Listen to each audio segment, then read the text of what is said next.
I've made that parallel before between racing and business. I mean, it's competitive. You've got other people you're going up against, and you're trying to be the best.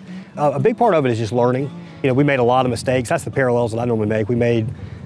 I've made a bunch of mistakes on it, and we've done things on the car that wasn't right, and I've made mistakes driving, and you just get back out there and you keep trying it again and you learn from it. You try not to make the same mistake twice. Not that you're not going to in racing, and even in business, there's times that I've made a mistake. It's something we've done before. I probably knew not to try again. I've tried it and it hasn't worked out, but it's just perseverance. That's the main thing right there. You set a goal that you're going to do something, and you prepare yourself the best possible way you can. Like before a race, I kind of tell myself, and there's been times like we've practiced and we might be second, third, fourth, and you'd like to be quicker, you'd like to be number one, but what you tell yourself is, hey, I'm going to go out there and run this thing to the edge. I'm going to get as much out of it as I can. I'm not going to run into somebody if I can help it. I'm just going to do everything I can to allow us to have the best possible outcome. And when you're running a business, a lot of times you have that. Very few people start out with unlimited funding.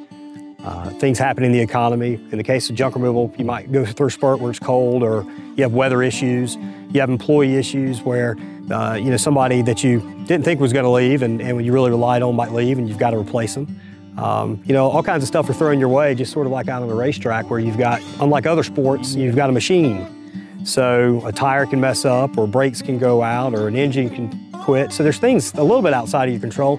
But at the same time, they're still sort of within your control, because if you're doing what you should in terms of maintaining things, just like with your equipment in your business, if you guys have issues with your trucks, a lot of times it comes down to you weren't doing ongoing maintenance on a regular basis that you need to, and all the stuff kind of compiled, and you wind up having an issue with it. So in junk removal business, downtime kills you.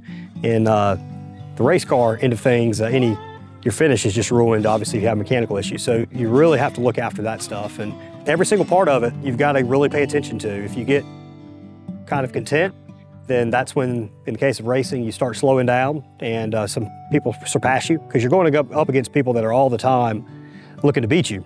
So if you get to the point where you're winning and you get content, those guys are still working hard, and they'll eventually pass you. And business is the same way. You got to stay on it. If you want a great business, you want a business that stays in business for a long period of time.